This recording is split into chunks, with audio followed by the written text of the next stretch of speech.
ദൈവനാമത്തിന് മഹത്വമുണ്ടാകട്ടെ. പ്രിയപ്പെട്ടവരെ, കർത്താവിൻ്റെ കൃപയാൽ എല്ലാവരും ക്ഷേമമായിരിക്കുന്നുവെന്ന് വിശ്വസിക്കുന്നു.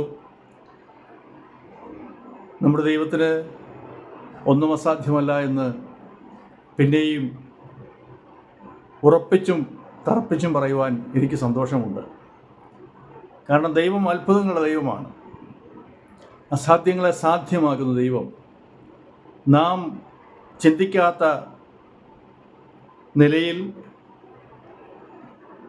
നമുക്ക് അസാധ്യമായ കാര്യങ്ങൾ ദൈവം സാധ്യമാക്കി തരുന്നത് നമുക്ക് കാണുവാൻ സാധിക്കും. സ്തോത്രം. ഇതാ, പുറപ്പാട് പുസ്തകം 14-ാം അധ്യായത്തിലേക്ക് നാം കടന്നു വരുമ്പോൾ, കഴിഞ്ഞ 430 വർഷങ്ങൾ ദൈവമില്ലാതെ ജീവിച്ച ഒരു ജനത, 4-ാമത്തെ തലമുറ, യാക്കോബിൻ്റെ സന്തതി പരമ്പരയിൽപ്പെട്ടവർ,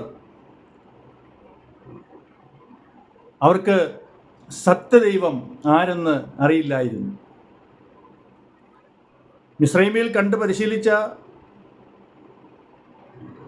അവിടുത്തെ മിഥ്യാമൂർത്തികളും ദേവന്മാരും വിഗ്രഹങ്ങളും ഒക്കെ അവരുടെ ജീവിതത്തിൽ അവർ കണ്ട് ശീലിച്ച സംഭവങ്ങളാണ്. എന്നാൽ ജീവനുള്ള ഒരു ദൈവമുണ്ടെന്ന് അവരുടെ ജീവിതത്തിൽ അവർ ഒരിക്കലും അനുഭവിച്ചറിഞ്ഞിരുന്നില്ല. തൻ്റെ ജനമായ ഇസ്രായേലിനെ മിസ്രൈമിൻ്റെ അടിമത്തത്തിൽ നിന്ന് മോചിപ്പിച്ചു കൊണ്ടുവരുവാൻ മോശയെ കർത്താവ് നിയോഗിച്ചു. ആ നിയോഗപ്രകാരം മോശ അവരെ അവിടെ നിന്ന് വാഗ്ദത്ത ദേശമായ കനാനിലേക്ക് കൊണ്ടുവരുന്ന സന്ദർഭമാണ് അവിടെ വിവരിച്ചിരിക്കുന്നത്. ഇതാ, അടിമവീടായ മിസ്രൈമിൽ നിന്ന് അവരവിടെ വളരെ സെറ്റിലായിരുന്നു. അനേക വർഷങ്ങളായി അവിടുത്തെ സാഹികളുമായി ഇടപഴകി ചേർന്ന് അവിടുത്തെ എല്ലാ രീതികളും അവർ ശീലിച്ചു. എന്നാൽ അവിടെ നിന്ന് അവർക്ക് വേണ്ടി ദൈവം ഒരു വാഗ്ദത്ത ദേശം ഒരുക്കിയിട്ടുണ്ട്, അവിടേക്ക് പോകാമെന്ന് മോശ അറിയിച്ചതനുസരിച്ച് അവരവിടുന്ന് യാത്ര പുറപ്പെട്ടു.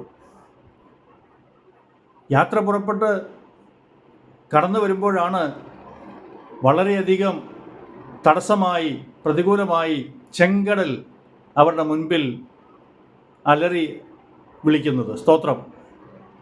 ഇതാ, ആ ചെങ്കടലിനെ കണ്ടപ്പോൾ അവർ ഭയപ്പെട്ടു. ഇനി മുമ്പോട്ട് എങ്ങനെ പോകും? പുറമോട്ട് തിരിഞ്ഞു നോക്കിയപ്പോൾ കാണുന്ന ഭീകരമായ വേറൊരു കാഴ്ച അവരെ വളരെ ഭയപ്പെടുത്തി.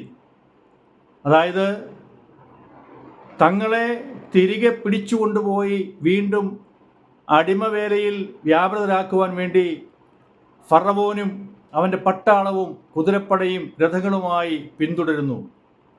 മുൻപോട്ട് പോകാൻ കഴിയത്തില്ല, ചെങ്കടലാണ്. പുറമോട്ട് പോയാൽ വീണ്ടും അടിമത്തത്തിലേക്ക് പോകേണ്ടി വരും. അവർ ആകെപ്പാടെ ഭയപ്പെട്ടു പോയി. എന്നാൽ ദൈവത്തിൻ്റെ അത്ഭുത പ്രവൃത്തിയാണ് അവിടെ നടക്കാൻ പോകുന്നത്. അത് അവർക്കാർക്കും ചിന്തിക്കാൻ കഴിയുന്നതിലും അപ്പുറമായിരുന്നു. സ്തോത്രം. ഹല്ലേലൂയ. ഇതാ, ദൈവം ഒരു കിഴക്കൻ കാറ്റ് അടിപ്പിച്ചു. ആ കിഴക്കൻ കാറ്റ് കടലിൻ്റെ നേരെ ആഞ്ഞടിച്ചപ്പോൾ ചെങ്കടൽ ഇതാ രണ്ടായി വിഭാഗിക്കപ്പെട്ടു എന്ന് അവിടെ എഴുതിയിരിക്കുന്നു. നമ്മുടെ മാനുഷികമായ ചിന്തയിൽ അത് വളരെ അസാധ്യമായ കാര്യമാണ്. കാറ്റടിച്ചാൽ ഒരു കടൽ രണ്ട് വശത്തേക്കും മാറുമോ? മാറും.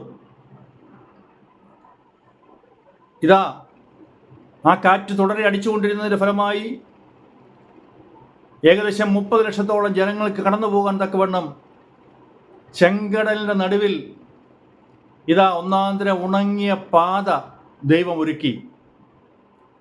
പ്രിയപ്പെട്ടവരെ, ലോക ചരിത്രത്തിൽ അന്ന് വരെ അങ്ങനൊരു സംഭവം ആരും കണ്ടിട്ടില്ല, അറിഞ്ഞിട്ടില്ല. ദൈവത്തിൻ്റെ മക്കൾക്ക് വേണ്ടി ദൈവം ഇങ്ങനെയുള്ള കാര്യങ്ങളാണ് ചെയ്യുന്നത്. ഇതാ, മോശ അവരെ ചെങ്കടലിൽ കൂടി അക്കരെ കടത്തി. അത് കണ്ടപ്പോൾ അവരെ പിടിച്ചുകൊണ്ടുപോകാൻ വന്ന മിസ്രയീം സൈന്യം അവരെ പിന്തുടർന്നു. ഇസ്രായേൽ ജനം അക്കരെ കടന്നു.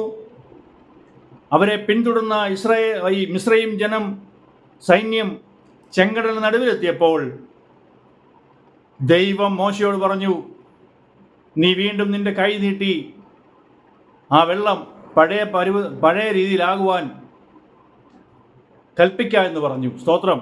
ഇതാ ചെങ്കടലിൻ്റെ നടുവിൽ ഫറവോനും സൈന്യവും എത്തിയപ്പോൾ ചെങ്കടൽ വീണ്ടും പഴയ നിലയിലായി.